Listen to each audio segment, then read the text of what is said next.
3 years ago, I told my 4 children that I had run out of money. I told them my pension had dried up. That the medical bills had emptied my savings. That I was struggling to pay for groceries. I even let them see me counting change at the kitchen table once, during a visit, very casually, like I didn't want them to notice.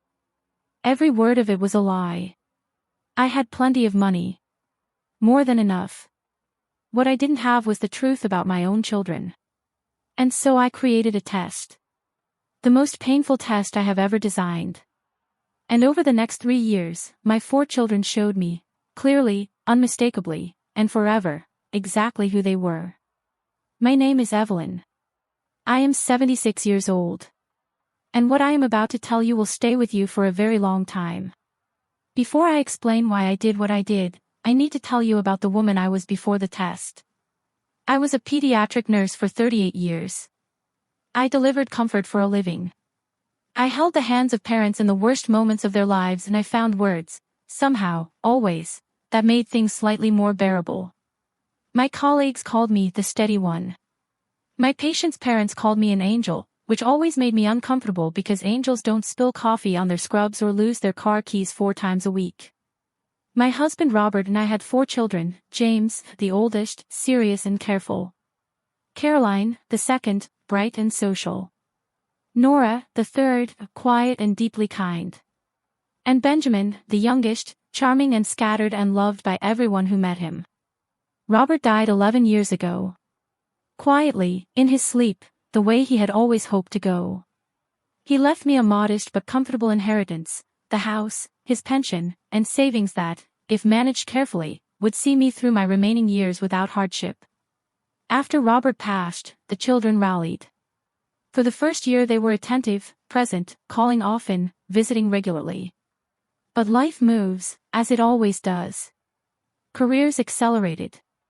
Grandchildren arrived. The visits spread further apart. I didn't mind. I understood. I had my garden, my books, my neighbor Frances who came for tea every Thursday. I was not a lonely woman. But I was a watchful one. And what I began watching, over those years, was the slow and unmistakable change in how my children treated me, depending, I slowly realized, on what they thought I had. James called more often during the years the house market was rising.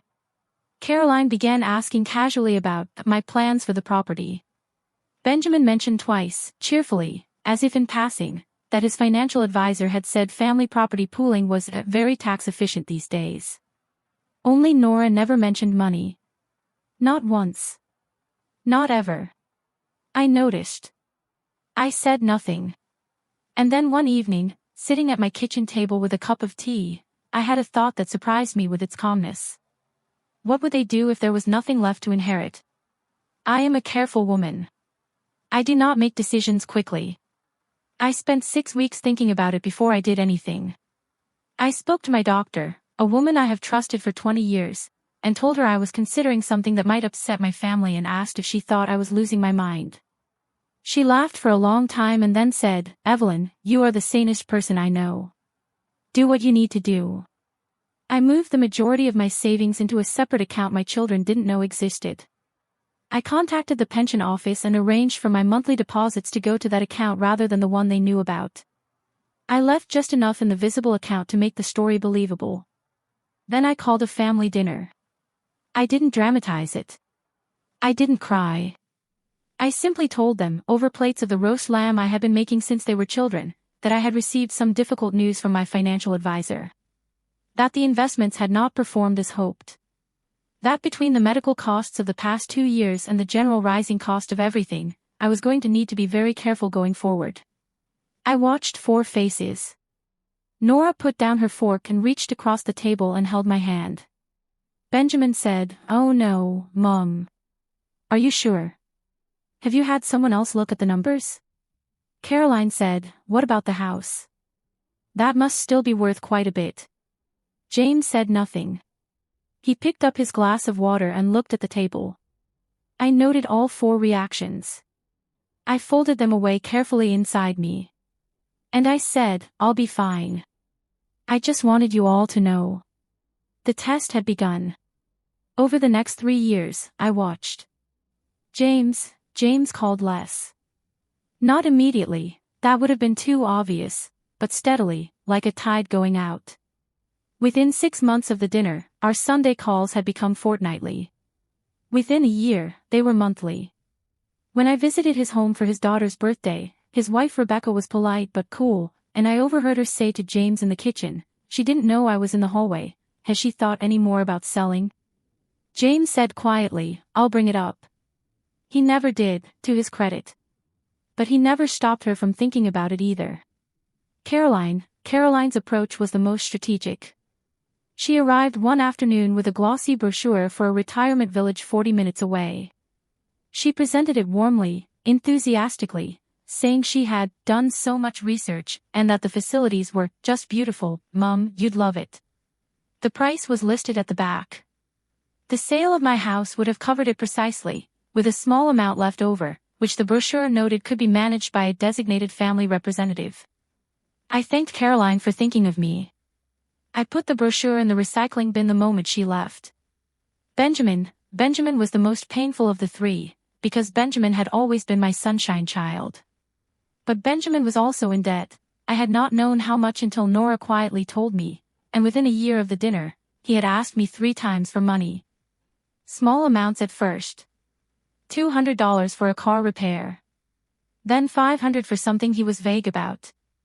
Then, 18 months in, he sat at my kitchen table and asked me, with his beautiful, charming, heartbreaking smile, if I could lend him $3,000. He said he'd pay it back. I told Benjamin I didn't have $3,000 to spare. He looked at the table for a moment. Then he smiled again and said it was fine. He called less after that. He still called. Benjamin was not a bad person, just a struggling one, but less. Nora came every Tuesday. Every single Tuesday for 3 years, without being asked, without being thanked sufficiently, without any expectation of anything in return. She came and had tea. She fixed the things in my house that needed fixing. She drove me to medical appointments. She brought groceries when she noticed I was running low. She never mentioned money. She never mentioned the house.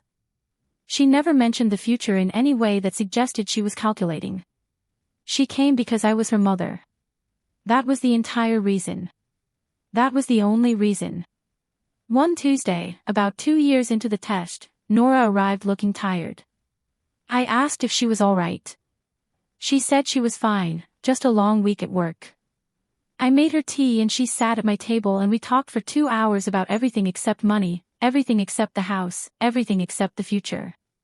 When she left I stood at the window and watched her drive away and I thought, she is the one. She has always been the one. I just needed to be sure. The moment that ended the test came on a Thursday in November, 2 months before my 76th birthday. I had a fall in the garden. Nothing serious, a turned ankle, a bruised hip, a great deal of wounded dignity. I lay on the cold ground for about 4 minutes before I was able to pull myself up using the garden bench. I called each of my children. Nora arrived in 22 minutes. She had been at work. She left immediately. Caroline called back 3 hours later. She said she was so sorry, she had been in a meeting. She said she hoped I was okay. She said she would try to come at the weekend. Benjamin sent a text message. It said, "Oh no, Mom. Hope you are okay, sending love XXX." James did not respond until the following morning. He called at 8 a.m. and said he had only just seen the message. He asked if I needed anything. I said no thank you. He said to let him know if I did. We were off the phone in 3 minutes. Nora was the one who helped me inside. Nora was the one who made the ice pack. Nora was the one who sat with me until 11 at night to make sure I was truly all right. Lying on my sofa with an ice pack on my hip and Nora's hand on my arm, I thought, the test is over. I have everything I need to know. I planned the reveal the same way I had planned the test, carefully, quietly, and with complete certainty. I called another family dinner. Same roast lamb. Same table. When everyone was seated, I told them I had an update on my financial situation. I watched Caroline straighten slightly. I watched James put down his fork. I said, "It turns out things are considerably better than I thought." I placed a single sheet of paper in the center of the table. It was the summary from my accountant. 3 years of accumulated interest, rental income from a small property I had quietly purchased after Robert died, and the original savings, untouched, growing. The number was not enormous. But it was more than enough. It was more than any of them had imagined. Benjamin said, softly, "Mom. What is this?" I said, "This is what I have. This is what I have always had. And I want to explain why I kept it from you." I told them everything. The test. The reason. What I had watched. What I had learned. I did not say it with anger. I said it the way I had always delivered hard news, steadily, clearly, with as much kindness as the truth would allow. Then I looked at Nora. I said, "Nora came every Tuesday. For 3 years. She never asked for a single thing. She came because I am her mother. And because of that, I have made a decision about my estate that I want you all to hear directly from me." The table was completely silent. I said, "The house goes to Nora. The savings are to be divided, a portion to each of you, and a larger portion to Nora. Not because I love her more. But because love showed up. Every Tuesday. In the cold. Without being asked." Caroline left before dessert. James sat very still for a long time and then said, quietly, "That's fair, Mum. I have not forgotten those 3 words." Benjamin put his head in his hands. Then he looked up and said, "I'm sorry, Mum. I'm really sorry." I believe him. I think he is beginning the work of becoming someone better. I hope so. I love my sunshine child. Nora said nothing for a long time. Then she said, "Mum, I didn't come on Tuesdays for the house." "I know," I said. "That's exactly why it's yours." It has been 8 months since that dinner. Caroline has not spoken to me directly. She has sent 2 brief messages through James. I hope she comes back. I will not chase her, but I will always answer if she calls. James calls every Sunday now. We have not spoken about the dinner directly, but something between us is more honest than it has ever been.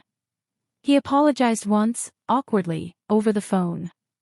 I told him it was in the past. I meant it. Benjamin is in a debt management program. He called to tell me himself, which took courage. We talk every 2 weeks. He is slowly becoming the man he was always capable of being. Nora still comes every Tuesday. Nothing has changed. I asked her once if she was angry about the test. She thought about it for a moment and said, "No. You needed to know." And honestly, Mum, I would have come on Tuesdays regardless. I know. I know she would. People have asked me, since I began telling this story, whether I regret running the test. Whether it was fair. Whether it caused damage that didn't need to be caused. My answer is always the same. I regret that the test was necessary. I do not regret running it. Because the alternative, distributing my life's work based on love I assumed was there rather than love I had witnessed, felt like the greater dishonesty. To Nora most of all, who had been showing up quietly and consistently for years while others calculated in the background. I spent 38 years as a nurse. I watched what happened to families who didn't have honest conversations. Who assumed. Who looked away. Who told themselves comfortable stories instead of true ones. I decided I would rather have the true story. Even if it hurt. To every mother watching this, you are allowed to see your children clearly. You are allowed to notice what is real and what is performed. You are allowed to make decisions based on what you have witnessed rather than what you have hoped. Love that shows up is different from love that is declared. Both matter. But only one of them comes on Tuesdays. Nora came every Tuesday.